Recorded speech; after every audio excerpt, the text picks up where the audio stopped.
नमस्कार। हम डॉक्टर वाचस्पति त्रिपाठी आज स्वदेशी जागरण मंच पूर्वी उत्तर प्रदेश के स्वदेशी चौपाल कार्यक्रम के अंतर्गत आपसे कुछ अपने विचार, अनुभव शेयर करने आए हैं। और आज का विषय, जैसा कि मुझे बताया गया, कि स्वदेशी इन एक्शन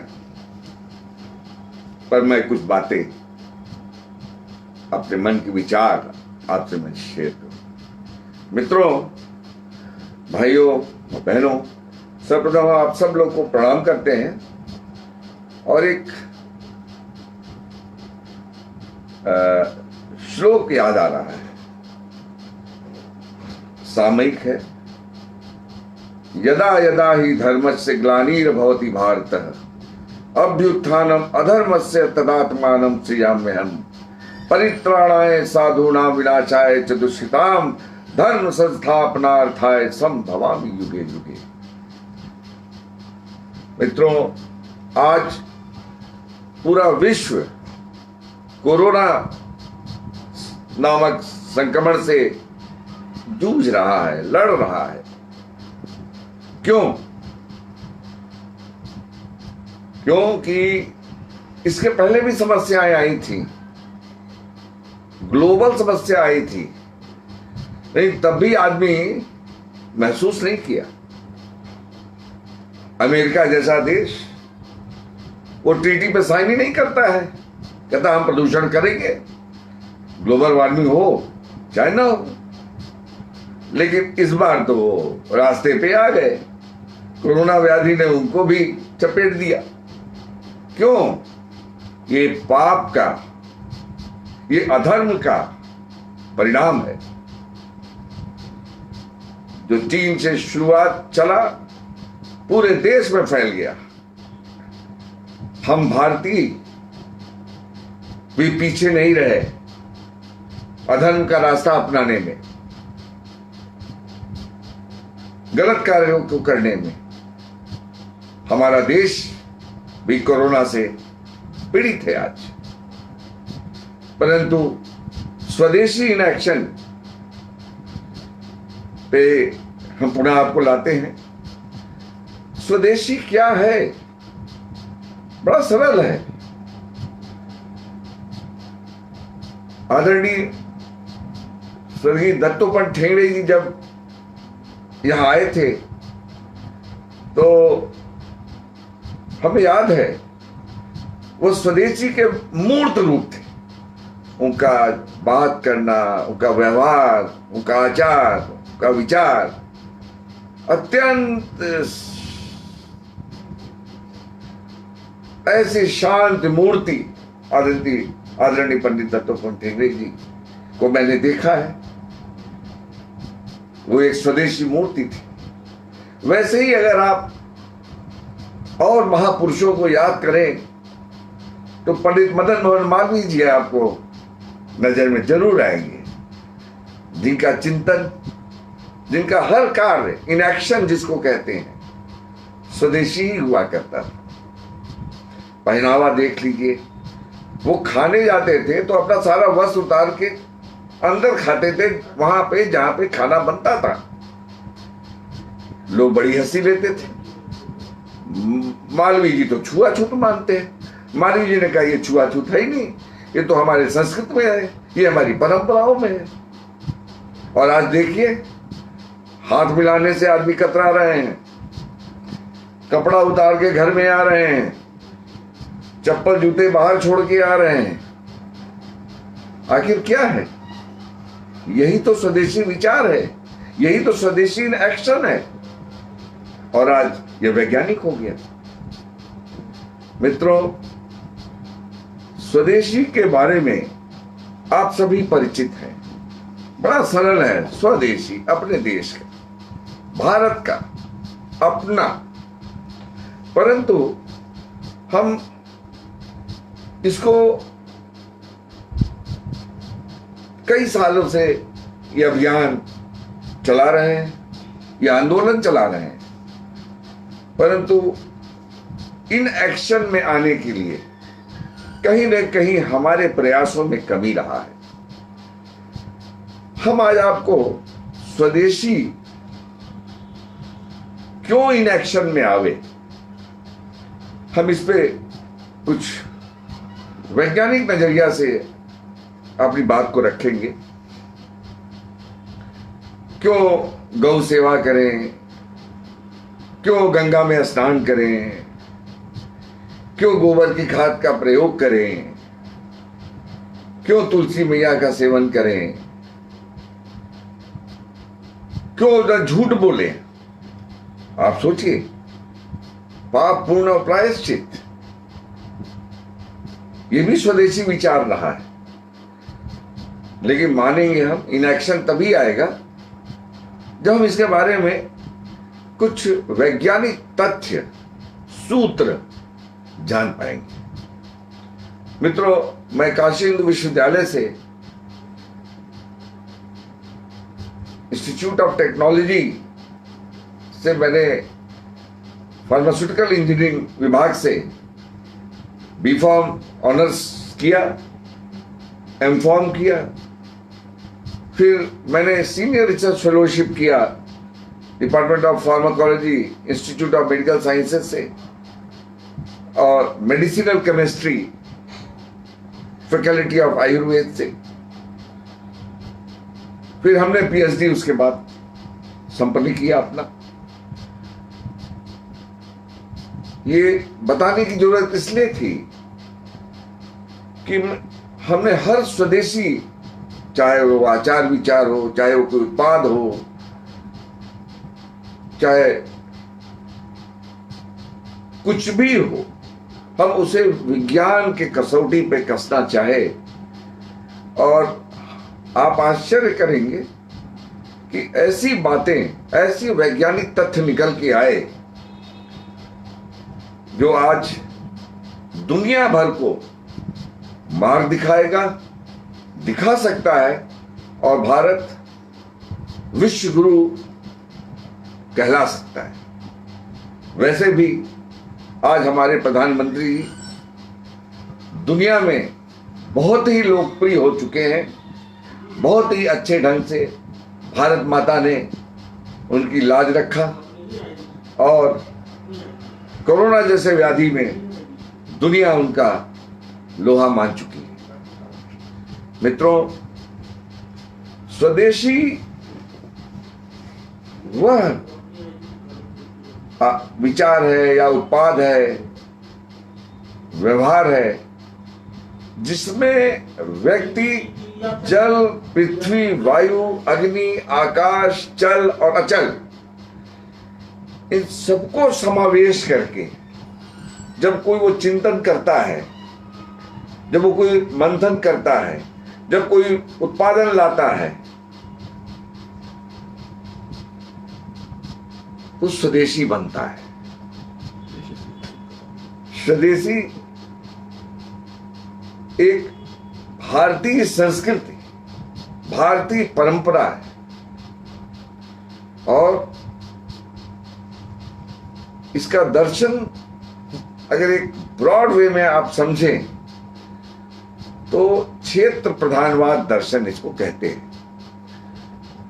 और इसके ठीक विपरीत जो दर्शन होता है उसे बीज प्रधानवाद दर्शन कहते हैं।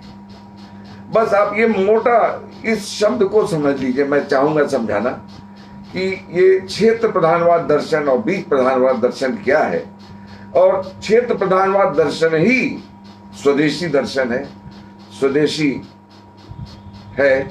और जब इसको आप समझ लेंगे तो स्वदेशी इन एक्शन स्वतः स्वाभाविक रूप से आप अपना लेंगे। एक एग्जाम्पल देते हैं, खेत पे कृषि भूमि है,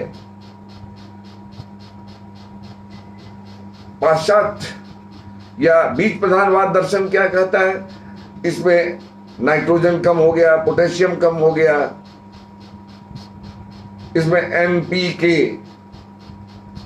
पोटेशियम पोटाश और नाइट्रोजन, इसका खाद डाल दो, पैदावार बढ़ जाएगा। बढ़ गया पैदावार। खूब खाए हम लोग हरित क्रांति के बाद यूरिया यूरिया यूरिया।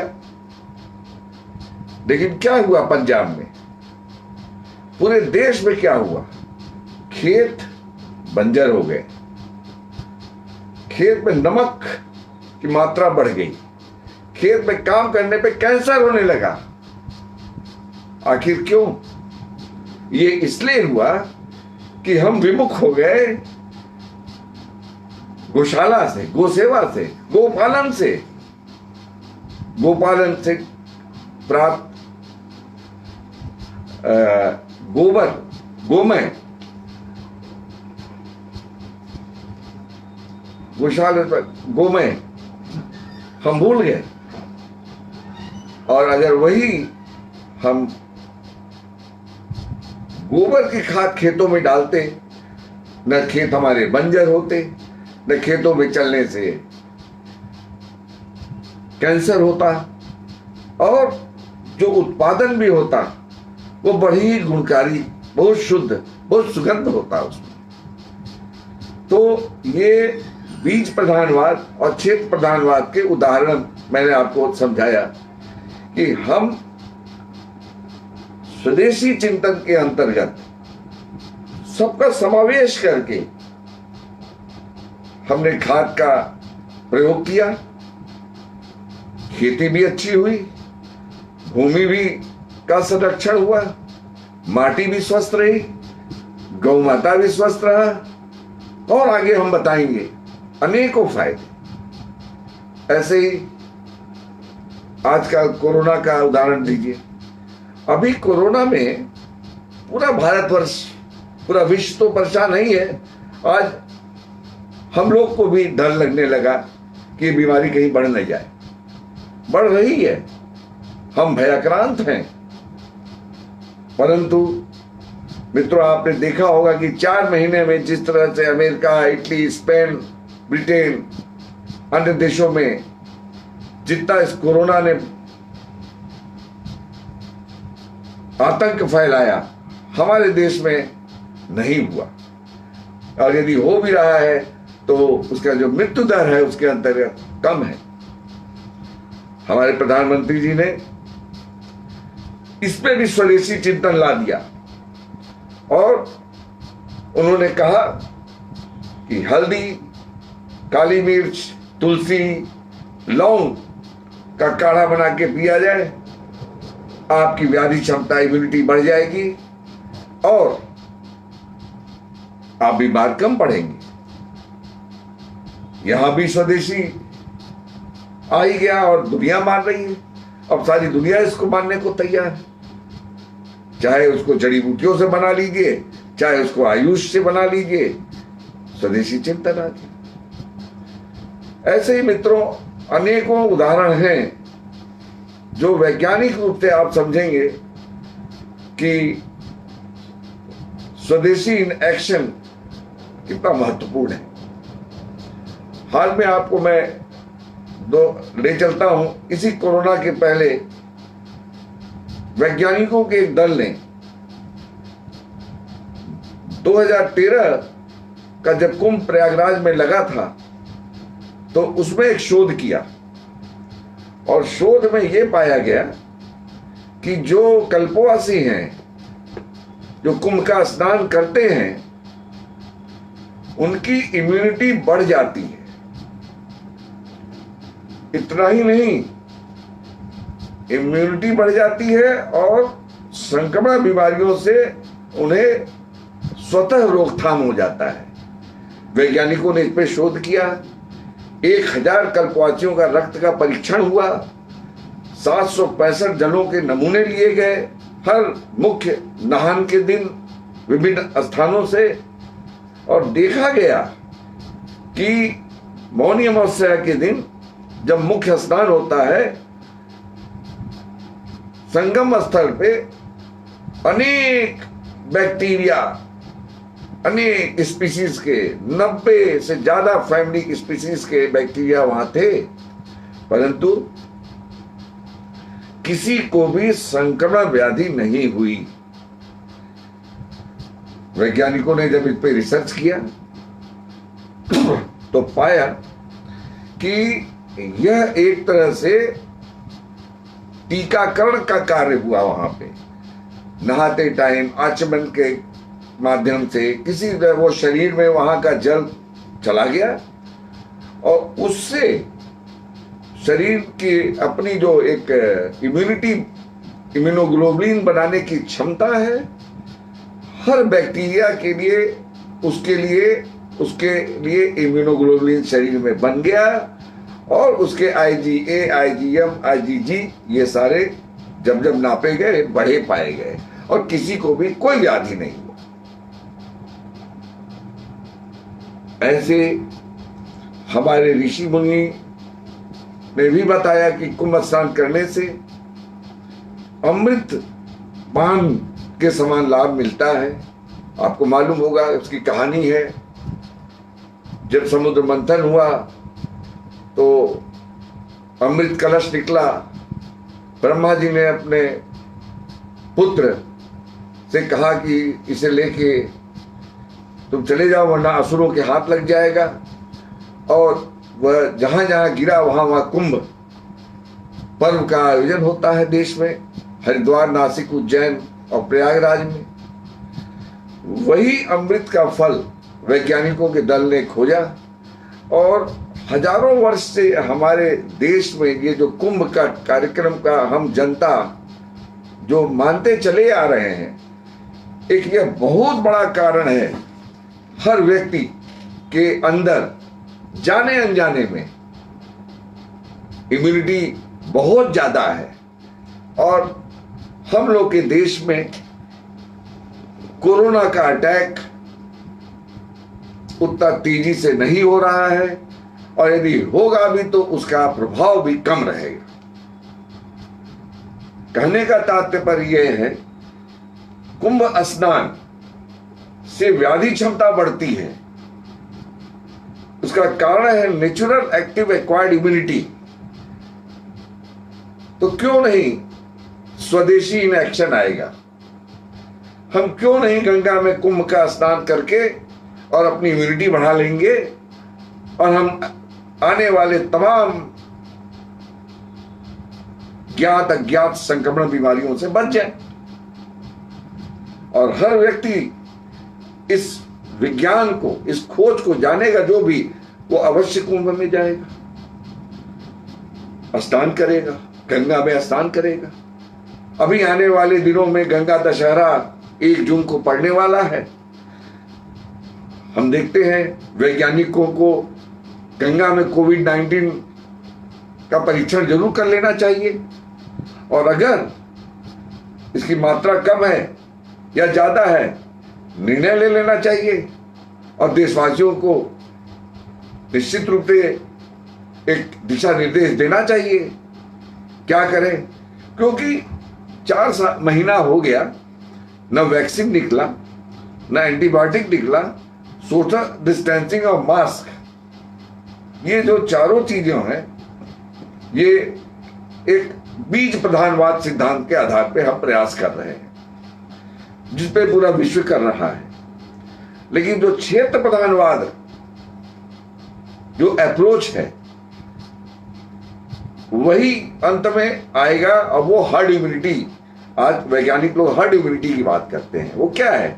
वो फीकल ओरल रूट है बैक्टीरिया का, जिससे व्यक्ति कहीं विष्ठा करता है, फिर हवा के माध्यम से वो बैक्टीरिया उड़ करके खाने के माध्यम से वह मनुष्य के अंदर चला जाता है बैक्टीरिया, फिर वो अंदर बैक्टीरिया जा करके इम्यूनिटी पैदा करता है। हर्ड इम्यूनिटी इसी को कहते हैं। अमेरिका भी मान गया है, लॉकडाउन खोल दिया। हमारे देश में भी आप देखे होंगे कई जगह लॉकडाउन का कोई असर ही नहीं रहा पिछले 4 महीने में। तो कहीं ना कहीं हमें एक सामंजस्य बनाना पड़ेगा क्षेत्र प्रधानवाद और बीज प्रधानवाद दर्शन में। और 4 महीना बीत गए हैं, अब हमें प्रयास क्षेत्र प्रधानवाद सिद्धांत की तरफ भी करना चाहिए। मित्रों, गोपालन के विषय में हमने आपसे बात की। एक समय था जब आदरणीय प्रधानमंत्री आए थे 2014 में, तो हमारे प्रधानमंत्री जी ने बहुत जोर शोर से ग्लोबल वार्मिंग के खिलाफ विश्व में शंखनाद कर दिया था, जिसको लेके हमारे प्रधानमंत्री जी काफी लोकप्रिय और चर्चित भी हुए। सोलर एनर्जी के पीछे राष्ट्र विश्व पड़ गया। मुझे समझ में आया कि ये स्वदेशी नहीं है। क्यों? क्योंकि वो प्लेट, वो सेल इंपोर्ट होके आते थे, हमारे यहाँ 2-3 कंपनियां उसको सजा लेते थे प्लेट बना के, और वो बिकता था हमारे देश में। तो हमें याद आया, क्योंकि गांव में हम रहा करते थे पहले, हम यहीं रहने वाले हैं, चंदौली में एक गांव है, चकिया के रहने वाले हैं। हम लोग पहले गांव जाया करते थे तो देखा करते थे 2 बैल भरी बैलगाड़ी में, एक बैलगाड़ी भूसा या खाद्य सामान चकिया से बनारस लेके चले आया करते थे। इतनी ताकत, इतनी ऊर्जा 2 बैलों में हुआ करती थी। बैल पहले खेती भी किया करते थे। जब मुझे ये पता चला तो बचपन की बातें याद आई, तो हमने तय किया कि क्यों ना बैलों से बिजली बनाई जाए, क्यों ना बैलों से ऊर्जा बनाई जाए, और फिर उस ऊर्जा से काम किया जाए। कुछ आज से 4-5 वर्ष पहले हमने इस कार्य को जब शुरू किया तो बैल से बहुत ही अच्छी मात्रा में ऊर्जा प्राप्त किया हमने। एक ऐसा डिवाइस बनाया, और डिवाइस भी बड़ा कॉमन, जैसा रिक्शा में होता है। जब एक रिक्शा वाला मेहनत करके अपना परिवार चला सकता है, तो एक बैल अपना मेहनत करके क्यों नहीं परिवार चला सकता? क्योंकि भगवान ने सबको यदि खाने के लिए मुंह दिया, तो सबको काम करने के लिए, परिश्रम करने के लिए अंगों का निर्माण भी किया। आपने देखा होगा, हरित क्रांति के बाद धीरे धीरे ट्रैक्टर आया, खाद आए, और बैलों का उपयोग खत्म होने लगा। और गाय दूध देती थी, उसको तो ये लोग इस्तेमाल किए, बैल को लोगों ने छोड़ दिया, वो सांड बन गया। कई शहरों में ट्रैफिक का प्रॉब्लम लोगों को होने लगा उससे, और गांव में किसान के खेत चल जाने लगे। होगा ही, यदि आप भटक जाएंगे अपने रास्ते से, बीज प्रधानवाद सिद्धांत पे अगर आप खोते चले जाएंगे, तो प्रकृति की मार तो पड़ेगी। मित्रों, आप आश्चर्य करेंगे, हमने एक ऐसा छोटा सा डिवाइस बनाया जिसमें एक गियर लगाया, एक फ्री लगाया। फ्री व्हील आपने देखा होगा, फ्री होता है, रिक्शे में पीछे होता है, हर साइकिल में होता है। और उसके बाद एक फ्लाइंग व्हील लगा दिया लॉ ऑफ इनर्शिया के लिए। आपको जान के आश्चर्य होगा कि इस देश के एग्रीकल्चर संस्था ICAR, जो एग्रीकल्चर पे रिसर्च करने वाली जो सेंटर है, उनका कहना है कि 2 बैलों को 0.5 हॉर्स पावर शक्ति होती है। आप ताज्जुब करेंगे मित्रों, मैंने कहा कि आप 1 हॉर्स पावर का मोटर लगा के खेत जोत दीजिए। 2 बैल हल जोतते हैं ना, आपने देखा होगा, किसान हल लेके 2 बैल चलते हैं, खेत जोत देता है। मैंने कहा 1 हॉर्स पावर की मोटर लगा के खेत जोत दीजिए। मैं मान जाऊंगा कि आप सही आके हुए हैं हमारे बैलों की शक्ति। मैंने कहा 2 हॉर्स पावर पे भी आग खेत को जोत दीजिए, नहीं कर पाए।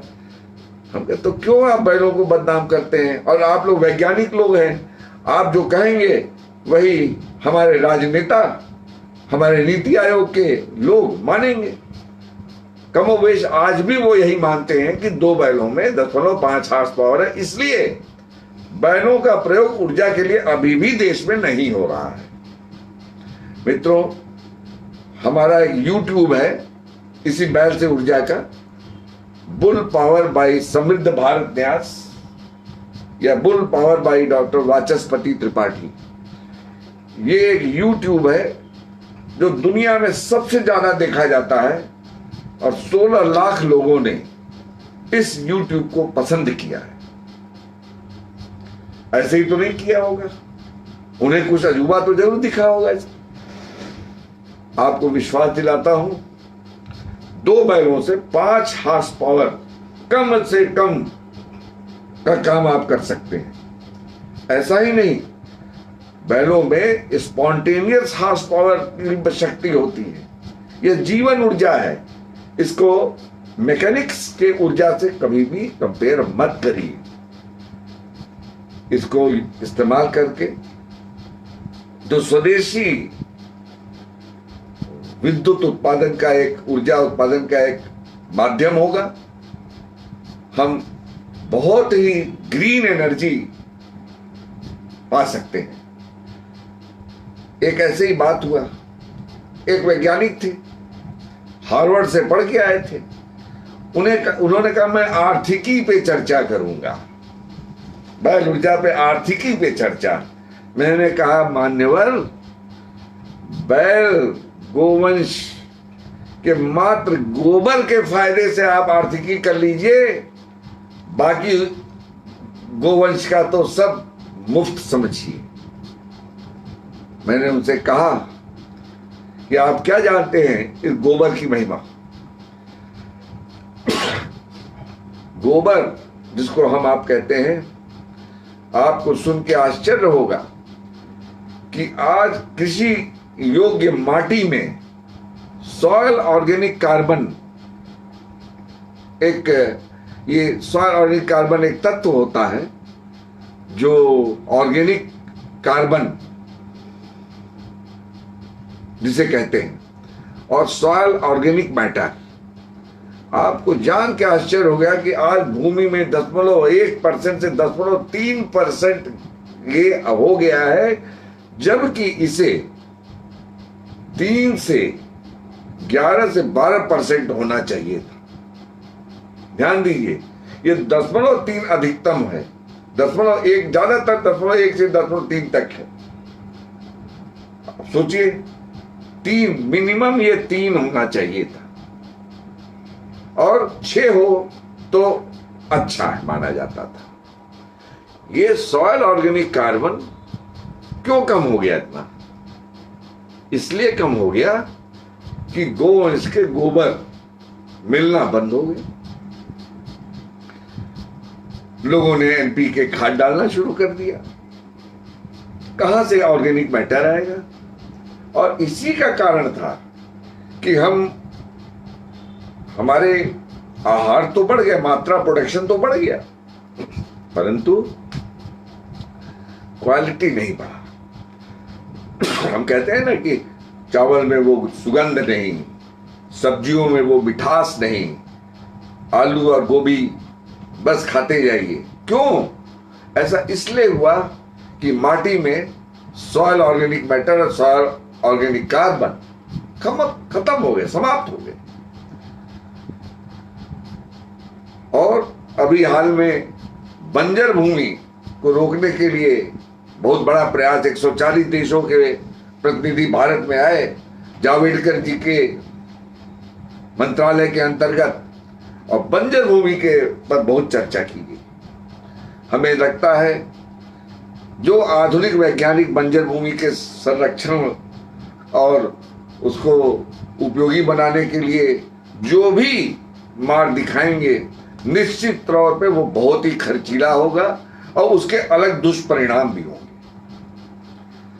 मात्र गोबर गाय से हम बंजर भूमि को उपजाऊ बना सकते हैं, उपजाऊ भूमि को बंजर होने से रोक सकते हैं। और इतना ही नहीं, इसके कई फायदे हैं। कार्बन सिक्वेस्ट्रेशन कहते हैं, प्राकृतिक जो धुएं से प्रदूषण होता है उसको भी ये सॉइल ऑर्गेनिक कार्बन सोख लेता है। हम आज आपको एक बात और इस पे बताएंगे, गोबर का प्रयोग कभी भी कंडी बना के जलाने के लिए नहीं किया जाना चाहिए। गोबर का प्रयोग ठीक है थोड़ा बहुत लोग कर लेते हैं गोईठा बना करके, लेकिन ये गोबर जलाने के लिए नहीं बना है, ये खेत में डालने के लिए बना है, माटी में डालने के लिए बना है, भूमि के संरक्षण और संवर्धन के लिए बना है, भूमि को बंजर होने से रोकने के लिए बना है।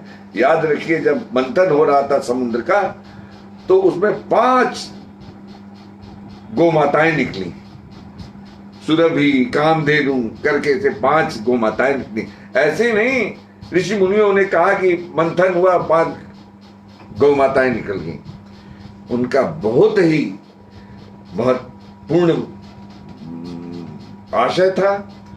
और सबसे महत्वपूर्ण तो ये उसके गोबर से खेती, भूमि, माटी जो अनाज देती है उसका संरक्षण करना था। मित्रों यह बहुत ही आवश्यक है सॉइल ऑर्गेनिक कार्बन। और यदि आप आर्थिकी पे चर्चा करने आएंगे तो मैं कहूंगा कि गोवंश का मात्र गोबर का ही तुलना आप किसी चीज से नहीं कर सकते, बाकी गोवंश का तो हर चीज मुफ्त है, तो इसकी आर्थिकी गणना आप नहीं कर सकते। और ऊर्जा तो हमें मुफ्त में मिलती है। इसी ऊर्जा से हमने कई मशीनें चलाई, गोवंश को चलाया और उससे हम लोगों ने आटा पीसने के लिए चक्की भी लगाया और आटा भी पीसा, हवा भरने वाली कंप्रेसर मशीन में हवा भी भरा, अनेकों ऐसे छोटे छोटे हम लोगों ने इक्विपमेंट्स लगाए और उससे काम लिए। उससे अल्टरनेटर लगा के बैटरी चार्ज किया और बैटरी में इन्वर्टर लगा के हमने बिजली भी लिया। तो एक गोवंश से आपको कितने फायदे हो गए आपको जान के आश्चर्य होगा।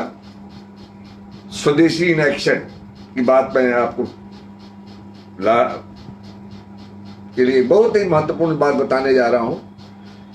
आटा, आशीर्वाद आटा और शक्ति भोग आटा, ये तमाम जो बाजार में ब्रांडेड आटा मिल रहे हैं, हार्वेस्ट और रामदेव जी के ब्रांड का जो आटा है, ये सभी लगभग रोलर मिल से पीसे जाते हैं। और हम लोग जो छोटे छोटे उद्यमी हैं, जो छोटे छोटे गांव में हैं, कुटीर उद्योग कह लीजिए, वे लोग चक्की में आटा पीसते हैं। पत्थर चक्की जिसको कहते हैं, खड़ी चक्की भी होती है, इसको आप गोवंश की ऊर्जा से भी चला सकते हैं और इसको बिजली से भी चला सकते हैं। गोवंश से ऊर्जा चला करके बनाए गए आटे में पोषणीय तत्वों की मात्रा एक्सीलेंट पाई गई और पत्थर चक्की में पिसे हुए आटे को बेटर पाया गया, गुड़ से बेहतर था। लेकिन जो रोलर मिल का आटा था वह तो वर्स्ट पाया गया। मेरे पास प्रमाण हैं, हम आपसे जो कुछ भी कह रहे हैं सबके प्रमाण मेरे पास मौजूद हैं। और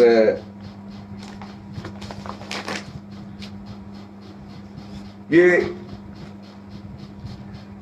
आईसीएमआर के हेल्थ डिपार्टमेंट के टोटेजा साहब ने खुद लिख के भेजा कि रोलर मिल के आटे में गुणवत्ता नहीं होती। क्यों? क्योंकि उसके आटा कैसे बनता है? गेहूं से बनता है, गेहूं के पिस्ते से बनता है और उसमें विधि होती है। रोलर मिल क्या करता है, पहले वो क्या करता है, गेहूं को छील देता है। पहले उसको मॉइस्चर देते हैं, थोड़ा सा नमी आती है, फिर उसका जो बाहरी लेयर है वो फूल जाता है, फिर उसको छील दिया जाता है। जब वो हम लोग छीलते हैं तो उसी को कहते हैं ब्रान, चोकर। चोकर के साथ ही उसका, जिससे गेहूं जर्मिनेट करता है, जिसको जर्म कहते हैं, अंकुर कहते हैं, जिससे वह अंकुरित होता है गेहूं, वो भी उसके साथ निकल जाता है। अब इसके बाद बचता क्या है? उसमें सिर्फ गेहूं का पेट, और पेट में होता क्या है? सिर्फ स्टार्च। तो जो ये रोलर मिल से आटा पीस करके हमें प्राप्त हो रहा है ब्रांडेड कंपनियों द्वारा, यह मात्र स्टार्च है। उसमें बहुत ही कम मात्रा में तत्व हैं, पोषणीय तत्व हैं, जो इंसान के लिए नैसर्गिक रूप से प्राप्त हो जाते हैं। मित्रों, हम आपसे निवेदन करेंगे कि आप इस तरह के, जो भले ही वो स्वदेशी हो, लेकिन अगर उसमें स्वदेशी दर्शन नहीं है, उसमें आपके हमारे स्वास्थ्य के चिंतन करके नहीं बनाया है, विदेशी मशीन का नकल बना करके, विदेशी मशीन से पीस करके हमें अगर घटिया आटा दे रहा है, तो हमें उससे नाकारना चाहिए। और हमें उन स्वदेशी उद्योगों, कुटीर उद्योगों के लिए एक माध्यम बनना चाहिए। वो छोटा, हमें याद आता है आदरणीय दत्तोपंत ठेंगड़ी जी के टाइम में ऐसे कई चर्चाएं, विचार आया करते थे कि एक रोलर मिल 1000 चक्कियों का पेट मार देती है। समझ लीजिए, वो 1000 बोरा एक दिन में पीस देता है, और एक चक्की 1 बोरा एक दिन में पीसता है। कितने रोजगार चले गए? 1000। वहां पे काम करने वाले 20 आदमी, यहाँ 1000 के साथ भी 1000 और काम करने वाले लोग हैं। तो ऐसे रोजगार भी, स्वावलंबी भी भारत हुआ करता था। जाने कितने रोजगार इसमें बेकार हो गए, चक्की उद्योग बंद हो गए। तो why not Swadeshi in action? If it is beneficial, if it is nutritious, why not we should use पत्थर चक्की आटा, the flour obtained from पत्थर चक्की, the local चक्की वाला से हमें आटा, गेहूं पिसवा के इस्तेमाल करना चाहिए। मित्रों, स्वदेशी विचार, स्वदेशी व्यवहार क्या है? सच बोलिए, झूठ मत बोलिए, पाप मत करिए, किसी को हानि ना पहुंचे। ये क्या है? ये व्यवहार है। अगर ऐसा कार्य करेंगे तो स्वदेशी अपने आप बढ़ के स्वदेशी इन एक्शन आ जाएगा। आपको मैं एक बात बताऊं, बड़ी गूढ़ बात बताने जा रहा हूं। फिर वैज्ञानिकों ने एक शोध किया। शोध में पाया गया कि जो अब तक जेनेटिक्स की बात की जाती थी, जेनेटिक्स, वास्तव में जेनेटिक्स के कारण हम बीमार नहीं पड़ते। वास्तव में जेनेटिक्स के कारण व्याधियां नहीं होती। जिसके कारण बीमारियां हो रही हैं, उसके लिए एपीजेनेटिक्स जिम्मेदार है। एपीजेनेटिक्स ये एक हाल में चर्चा में आया हुआ विषय है, और इस विषय को भी हमने ही कुछ वर्ष पहले उठाया था।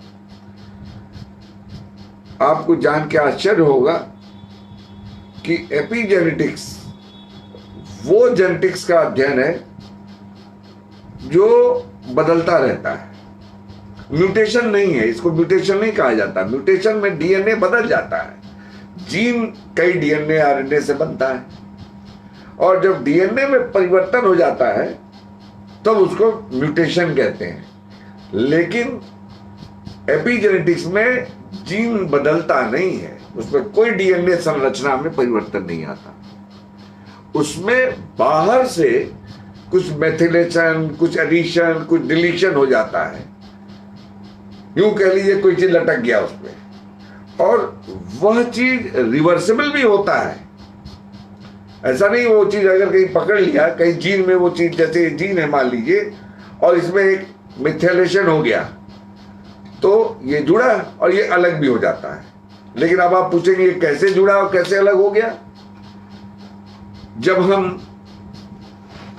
कोई गलत काम करते हैं, कहा जाता है ना दीवार को कान होता है, आम आदमी तो मानता नहीं इसको, क्या मानता है दीवार को कान होता, नहीं मानता। परंतु मैं आपको एपिजेनेटिक्स ज्ञान से बताता हूं कि आपकी आत्मा, आप अगर पाप करते हैं तो वो कहती है ये पाप है, ये आप गलत काम कर रहे हो, और आप गलत काम करते हैं अपने लाभ के लिए। तो ऐसी गलत चीजें वो अपने आप जीन्स पे ये मेथिलेशन डिमेथिलेशन के कार्य करते हैं और जीन का स्वरूप बदल जाता है और आप व्याधि से ग्रसित हो जाते हैं। और इतना ही नहीं, ये भी कहा जाता है आप अगर पाप करेंगे तो आपके बच्चा पे भी वो असर होता है। ये जो बदला हुआ स्वरूप है जीन का एपिजेनेटिक्स के कारण, ये बच्चों में भी चला जाता है और बच्चों को भी व्याधि उत्पन्न कर देता है। मित्रों, मैं 100% गारंटी से ये बात कह रहा हूं कि ये एपिजेनेटिक्स, ये पाप पूर्ण प्रायश्चित का जो सिद्धांत सनातन धर्म में, स्वदेशी भारतीय दर्शन में लिखा है ऋषियों ने, तो वह पूरा पूरा वैज्ञानिक आधार पर लिखा गया है और उसको एपिजेनेटिक्स सिद्ध करती है। आप चाहें तो सत्कर्म करके, सदाचार करके, अच्छे भी प्रायश्चित करके आप उस बुरे कर्म द्वारा जीन पे वो एपिजेनेटिकली जो एडिक्शन हो गया है उसको अलग कर सकते हैं और आप पुनः मूल जीन को प्राप्त कर सकते हैं और स्वस्थ रह सकते हैं और बेटा भी आपका बच सकता है। ये डीएनए को चेंज नहीं करता, ये रिवर्सिबल होता है और ये इनहेरिटेबल भी होता है, बच्चे में भी जाता है। आपको मैं इसी से जुड़ी एक बात ये बताना चाहूंगा कि मनुष्य का जीवन काल 120 वर्ष का हुआ करता था। आप साधु ऋषि जाइए, अगर पुराने वाल्मीकि और वशिष्ठ जी के जीवन काल की बातें हैं और भार्गव ऋषि और दत्तात्रेय अत्रि ऋषि की बात करेंगे, भारद्वाज ऋषि, उस समय जीवन काल उसके बाद भी आइए काफी लंबा हुआ करता रहा ऋषियों का। वो बीमार नहीं होते थे। क्यों? क्योंकि आहार विहार आचार विचार यम नियम सब बड़ा भारतीय हुआ करता रहा, स्वदेशी हुआ करता था। वो योग करते थे, वह उनके आचरण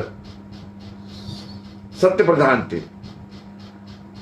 वो 116 साल जिया करते थे, जो मनुष्य की जीवन अवधि थी। परंतु धीरे धीरे धीरे धीरे परिवर्तन होता गया। मुगल, अंग्रेज, बौद्ध, जैन दर्शन आए। मनुष्य जिसको कलयुग कहा गया, और हमारी आयु घट के 65 वर्ष हो गई। और अमेरिका की जेनेटिक आयु कोरोना के पहले की बात बता रहा हूं, 75 वर्ष थी। तो आप एक बात बताइए कि हम मनुष्यों को कौन सी जीवन शैली अपनाना चाहिए? पाश्चात्य दर्शन जिसका जीवन काल 75 वर्ष होता है, जो अमेरिका की नागरिकों का जीवन लॉन्जिविटी पीरियड है, या वो भारतीय जीवन शैली अपनाना चाहिए जो हजारों वर्ष पूर्व हमारा था, जिसका योग था, दिनचर्या था, ऋतुचर्या था, हर इंसान का सोना उठना खाना पीना का समय निर्धारित था, और जो हमेशा स्वदेशी विचारधारा से जिया करता था, जिसका दर्शन ही स्वदेशी हुआ करता था, वह ज्यादा बेहतर था।